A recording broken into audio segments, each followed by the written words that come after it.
Magandang araw sa iyo, aking mahal na kaibigan at kapwa mananampalataya. Narito ka ngayon at hindi ito nagkataon lamang. Alam kong may malalim na dahilan kung bakit dinala ka ng iyong intuisyon sa mensaheng ito.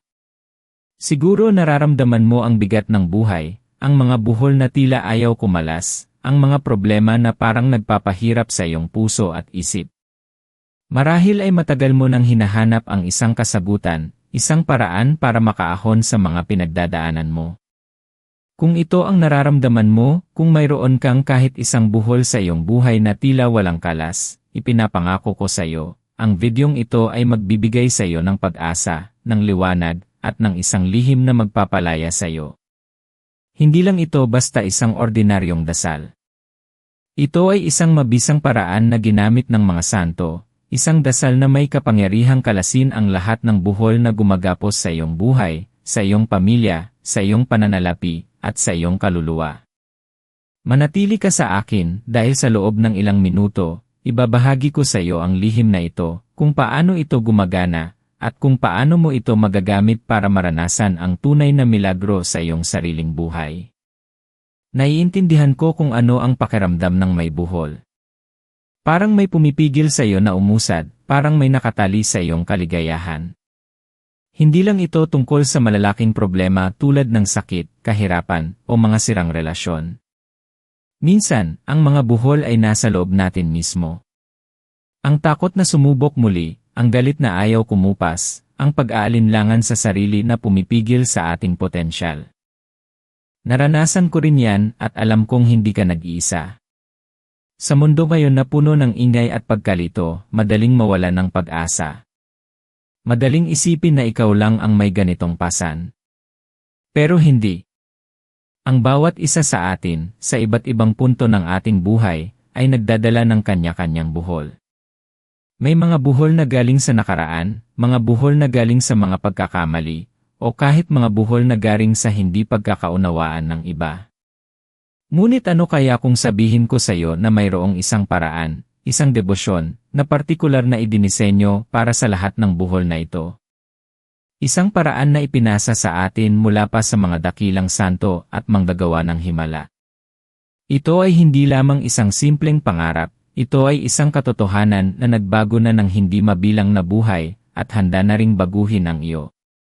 Kaya ano nga ba ang lihim na ito? Ito ay ang debosyon kay Maria, ang Birheng humahawi ng mga buhol, o ang Mary, Undor of Knots. Marahil ay narinig mo na ito, o marahil ay ngayon lang. Pero hayaan mong ipaliwanag ko kung bakit ito ay napakapangyarihan.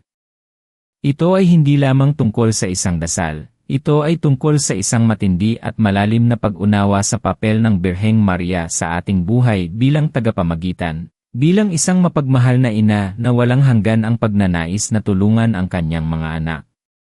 Nagsimula ang debosyong ito sa Alemanya, noong ika-17 siglo, nang ang isang pamilya ay nahaharap sa isang napakakomplikadong buhol sa kanilang kasal. Ang mag-asawa ay nasa bingit ng hiwalayan dahil sa matinding pag-aaway at hindi pagkakaunawaan. Ang asawang lalaki, na may malalim na pananampalataya, ay humingi ng tulong sa isang Heswitang pari, si Father Jacob Rem. Sa loob ng halos isang buwan, araw-araw, sama-sama silang nanalangin, kasama ang asawang lalaki na dinadala ang laso na ginamit sa kanilang kasal, kung saan nakatali ang maraming buhol bilang simbolo ng kanilang mga problema. Araw-araw, inilalagay nila ang laso sa harap ng isang imahe ng Birheng Maria habang nanalangin. Isang araw, nang ilagay nila ang laso sa harap ng Birhen, himalang unti-unting kumalas ang mga buhol, at ang laso ay naging ganap na makinis at malinis. Hindi nagtagal, muling nagkabalikan ang mag-asawa, at naging matatag ang kanilang pamilya. Bilang paggunita sa himalang iyon, ipininta ang isang imahe ng Birheng Maria na humahawi ng mga buhol, na ngayon ay matatagpuan sa simbahan ng St. Peter am Perlach sa Augsburg, Germany. Mula noon, kumalat ang debosyon na ito sa buong mundo, at milyon-milyong tao na ang nakasaksi sa kapangyarihan nito. Pero hindi lang ito basta lumang kwento. Dito nagiging interesante ang lahat. Ang debosyong ito ay muling sumikat ng husto sa modernong panahon dahil sa pagtangkilik ng kasalukuyang Santo Papa Francisco, na noong siya ay isang Heswitang paripa sa Argentina, ay naging masugid na deboto nito. Dinala niya ang debosyon na ito mula sa Europa patungong Latin America, at mula doon, ito ay kumalat muli sa buong mundo. Hindi ba nakakamangha? Ang isang debosyon na may sapat na kapangyarihan para maging inspirasyon ng isang santo, papa ay tiyak na may malalim na aral at kakayahang maghatid ng milagro. Ngayon, hayaan mong sabihin ko sa iyo kung bakit ito ay hindi lamang basta isang ritual, kundi isang malalim na koneksyon na nakakaapekto sa ating utak, sa ating puso, at sa ating kaluluwa. Unang-una, ang papel ng Birheng Maria bilang tagapamagitan. Sa teolohiya ng Katoliko, si Maria ay itinuturing na mediatrix o tagapamagitan ng lahat ng grasya. Bagaman si Kristo ang tanging tagapamagitan sa pagitan ng Diyos at ng tao, si Maria ay may natatanging papel bilang ating mapagmahal na ina, na may kakayahang ihatid ang ating mga kahilingan kay Jesus. Ito ay tulad ng isang anak na lumalapit sa kanyang ina upang humingi ng tulong. Ang ina ay agad na makikipag-usap sa ama para sa kanyang anak. Sa kaso ng birheng humahawi ng mga buhol, ipinapakita nito ang kanyang kakayahang kalasin ang mga komplikadong problema na tila walang solusyon. Si Maria ay nasa tabi ni Jesus sa kanyang pinakamahirap na oras, sa paanan ng krus. Nandoon din siya sa kasalan sa Kana, kung saan ginawa ni Jesus ang kanyang unang himala matapos siyang pakiusapan ng kanyang ina. Ibig sabihin, ang pakiusap ni Maria ay may malaking halaga kay Jesus. Hindi siya tatanggihan. Kaya kapag tayo ay lumalapit sa Kanya, hindi lamang tayo humihingi ng tulong sa isang ordinaryong paraan, tayo ay humihingi ng tulong sa isang inang may direktang ugnayan sa anak ng Diyos. Pangalawa, ang sikolohiya sa likod ng dasal. Alam mo ba na ang pagkakaroon ng isang G-focus, o punto ng atensyon sa iyong dasal ay malaking tulong sa pagpapakalma ng isip at pagpapalakas ng pananampalataya. Ang pagkakaroon ng imahe ng Birheng Maria na humahawi ng mga buhol o ang mental na paglalarawan nito habang ikaw ay nagdarasal ay nagbibigay sa iyong utak ng isang malinaw na layunin. Ito ay nagpapagana ng tinatawag nating visualization, isang makapangyarihang tuol sa utak na nagpapataas ng pag-asa at nagpapababa ng stress. Kapag malinaw mong nakikita sa iyong isip ang iyong buhol na kumakalag, at ang birhen na gumagawa nito, lumilikha ito ng isang positibong neuropathway sa iyong utak. Ang iyong isip ay nagsisimulang maniwala na ang solusyon ay posible, at ito ay nagpapalabas ng dopamine, ang hormone ng reward at motibasyon. Ito ay nagbibigay sa iyo ng pakiramdam ng kontrol at pag-asa, kahit na sa gitna ng kawalan ng katiyakan. Ang pagkakaroon ng isang konkreto at pisikal na representasyon ng iyong problema, tulad ng isang buhol at ang ideya ng pagkalag nito, ay nagbibigay sa isip ng isang paraan upang harapin ang isang napakakomplikadong sitwasyon sa isang mas simpleng paraan. At pangatlo, ang kapangyarihan ng paulit-ulit na panalangin. Ang debosyon na ito ay madalas na ginagawa bilang isang nobena o 9 na araw ng pagdarasal. Alam mo ba na ang paulit-ulit na pagdarasal ay hindi lamang tungkol sa pagsasaulo ng mga salita, kundi tungkol sa paglikha ng isang malalim na espiritual na disiplina at koneksyon. Sa neurosiyensya, ito ay tinatawag na neural plasticity, kung saan ang paulit-ulit na pag-isip at pagkilos ay nagpapalakas ng mga koneksyon sa utak. Kapag paulit-ulit kang nagdarasal, hindi lamang ang iyong mga salita ang binibigkas mo, ikaw ay nagpapalakas ng iyong pananampalataya, nagpapalalim ng iyong koneksyon sa Diyos at sa Birheng Maria, at nagpapalit ng iyong mindset mula sa pag-aalala tungo sa pagtitiwala. Ang bawat araw ng nobena ay nagiging isang hakbang patungo sa paglaya. Ito ay nagpapalabas ng serotonin, ang hormone ng kaligayahan at kapayapaan, habang nagtitiwala ka sa mas mataas na kapangyarihan. Ito ay nagpapababa ng cortisol, ang stress hormone, dahil inilalagay mo ang iyong mga pasanin sa mga kamay ng Birhen. Ngayon, bago pa tayo dumako sa eksaktong dasal at kung paano ito gagawin, gusto kong ibahagi sa iyo ang isang kwento na nagpapakita kung gaano kabisa ang debosyon na ito. May kilala akong isang babae, tawagin natin siyang Elena. Si Elena ay may buhol sa kanyang pamilya. Ang kanyang anak na lalaki ay nalulong sa droga sa loob ng maraming taon. Ginawa na niya ang lahat para matulungan ang anak niya, mula sa pagpapagamot hanggang sa pagpapayo, pero walang nagtagumpay. Ang buhol na ito ay nagbigay sa kanya ng matinding sakit, pagkalito, at kawalan ng pag-asa. Nawalan na siya ng tulog, at ang kanyang kalusugan ay humina na. Isang araw, narinig niya ang tungkol sa birheng humahawi ng mga buhol. Sa simula, nag-alinlangan siya. Ngunit sa kanyang desperasyon, sinubukan niya. Nagsimula siyang magdasal ng nobena, araw-araw. Bawat araw, inilalagay niya sa harap ng birhen ang kanyang buhol, ang addiction ng kanyang anak, ang kanyang sakit, ang kanyang takot. Habang nagdarasal siya, unti-unti niyang naramdaman ang kapayapaan na dumarating sa kanyang puso. Hindi agad nagbago ang anak niya, pero si Elena, siya mismo ang unang nagbago. Nakaramdam siya ng lakas, ng pag-asa, at ng kakaibang kapayapaan na hindi niya naramdaman sa loob ng maraming taon. At sa pagtatapos ng nobena, isang himala ang nangyari. Ang kanyang anak, nang walang anumang pilit, ay nagpasya na lumapit sa kanya at humingi ng tulong. Nagpasya siyang magbagong buhay. Ngayon, sa loob ng 2 taon, malinis na ang anak ni Elena at nakabalik na siya sa kanyang pag-aaral. Ang buhol ay nakalas, hindi lang sa kanyang anak, kundi pati na rin sa puso ni Elena. Hindi lang sa pamilya, kundi maging sa pananalapi. Narinig ko ang kwento ni Mang Tonyo, isang naghihirap na mangingisda. Hindi maganda ang kanyang kita at palaging may utang. Isang araw, muntik nang sirain ng malakas na bagyo ang kanyang bangka, ang pinagkukuhanan niya ng kabuhayan. Ang buhol niya ay ang kawalan ng katiyakan sa kanyang kabuhayan, ang takot na hindi niya mapakain ang kanyang pamilya. Isang kaibigan ang nagturo sa kanya ng debosyon sa birheng humahawi ng mga buhol. Sa kabila ng kanyang pagod, nagsimula siyang magdasal, lalo na kapag siya ay nangingisda. Humingi siya ng gabay, ng proteksyon, at ng kasagutan sa kanyang mga buhol.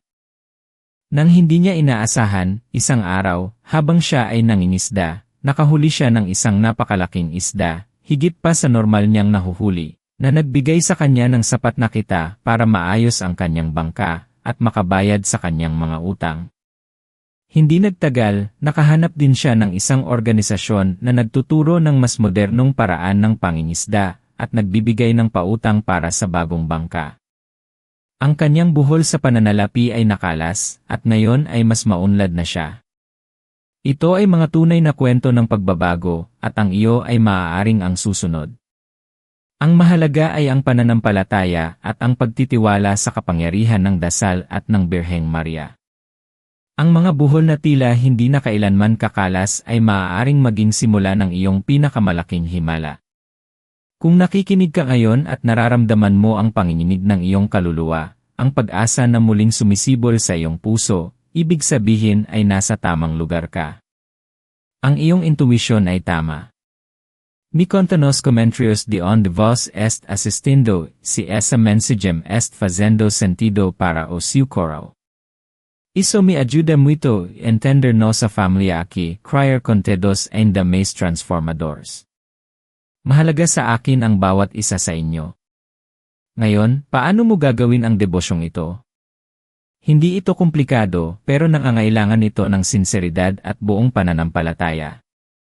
Ang debosyon sa birheng humahawi ng mga buhol ay kadalasang ginagawa bilang isang 9 na araw na nobena, ngunit maaari rin itong idasal sa isang araw kung ang iyong pangangailangan ay kadyat.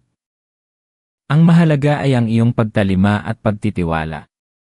Narito ang isang simpleng gabay. Una, magsimula sa paggawa ng tanda ng krus at pagbasa ng isang gawa ng pagsisisi, tulad ng Panginoon kong Hesukristo, Diyos na totoo at tao namang totoo, gumawa ka't sumakop sa akin.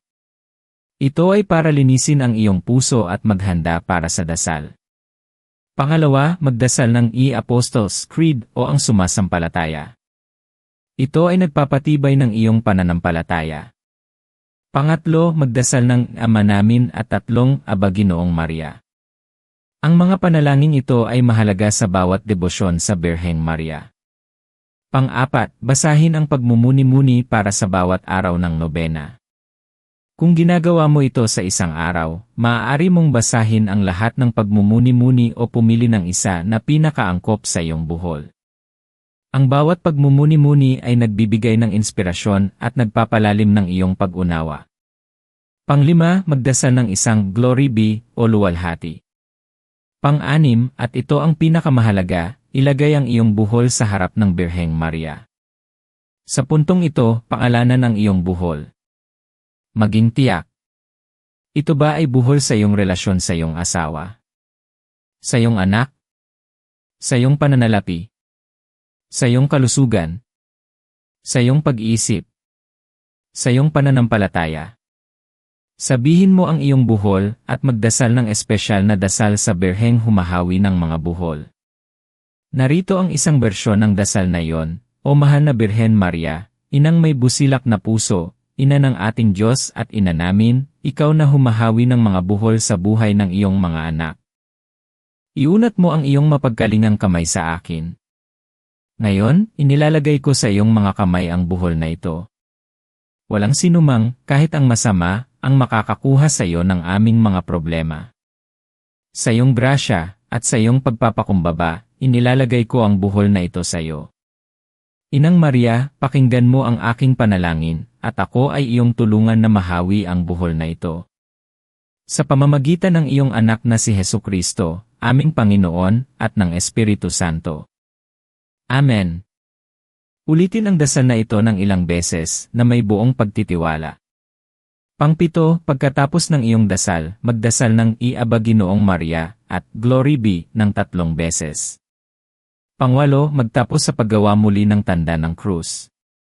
Ang mahalaga dito ay hindi lang ang pagsunod sa mga hakbang, kundi ang iyong intensyon, ang iyong pananampalataya, at ang iyong buong pagtitiwala na si Maria ay makikinig at tutulong sa iyo. Gawin mo ito araw-araw. Gawin mo ito ng may pag-asa. Gawin mo ito na parang nakikipag-usap ka sa iyong pinakamamahal na ina. Minsan, ang mga buhol ay hindi agad kumakalas. Mahalaga na maintindihan natin ito. Ang proseso ng pagkalas ng buhol ay maaaring mangyari sa iba't ibang paraan. Maaaring bigyan ka ng Diyos ng bagong pananaw, bagong lakas, o bagong pagkakataon. Maaaring ikaw mismo ang maging instrumento sa pagkalas ng buhol sa pamamagitan ng bagong pag-isip o pagkilos.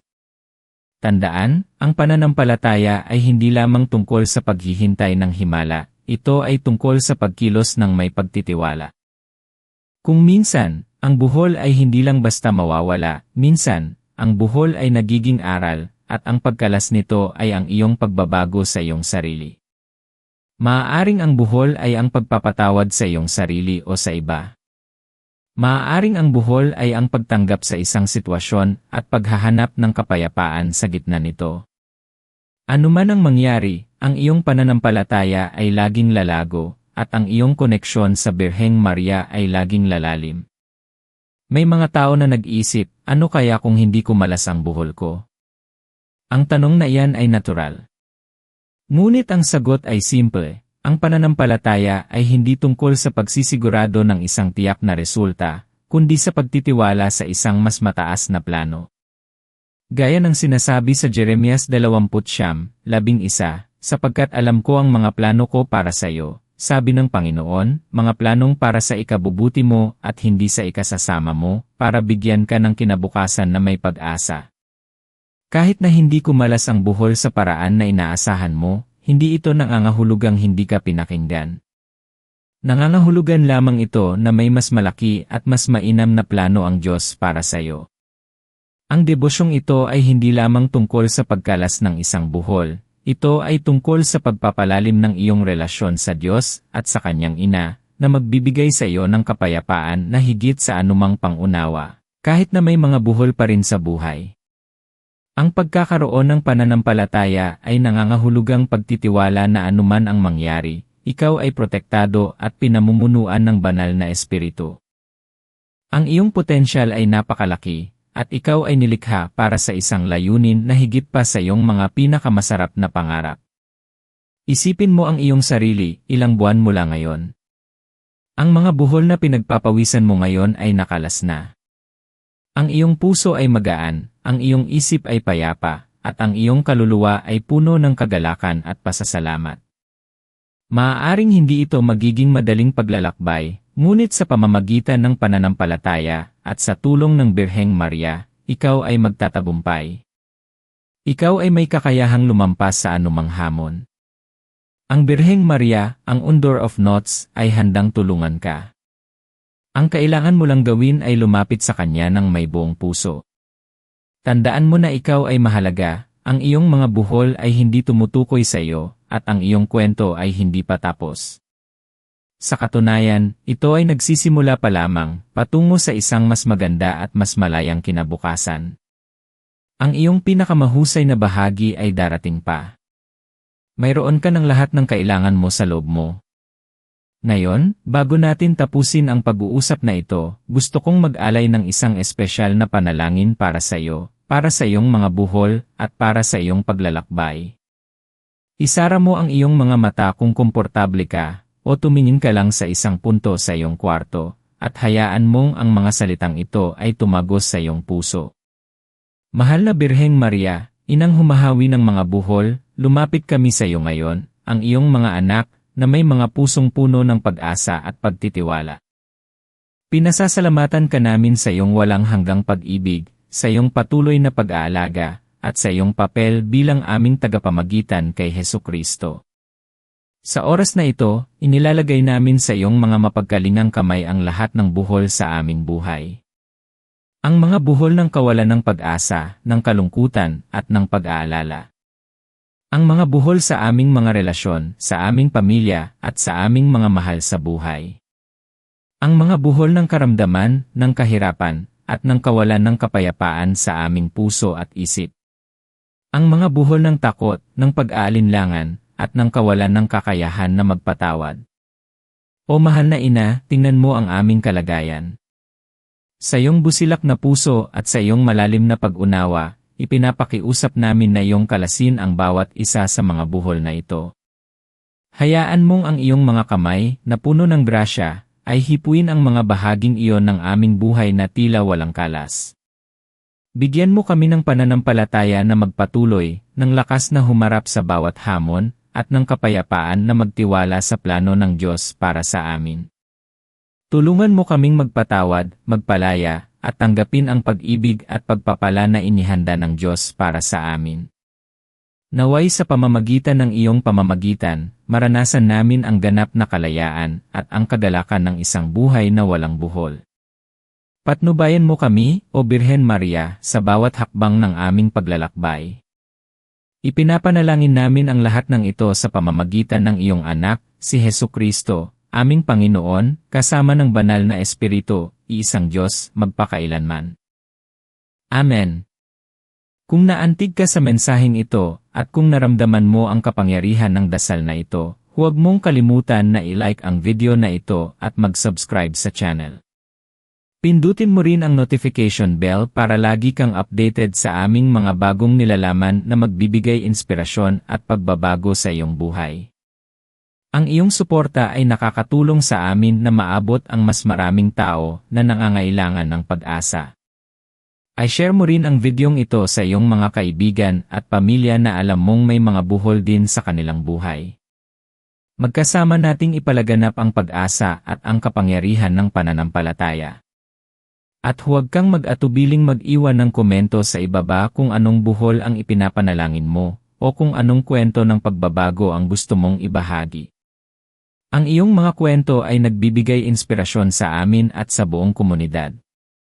Maraming salamat sa iyong oras at sa iyong pananampalataya. Tandaan, hindi ka nag-iisa sa iyong paglalakbay. Ang Birheng Maria ay kasama mo. Hanggang sa muli, manatili kang may pag-asa at pagtitiwala. Pagpalain ka ng Diyos.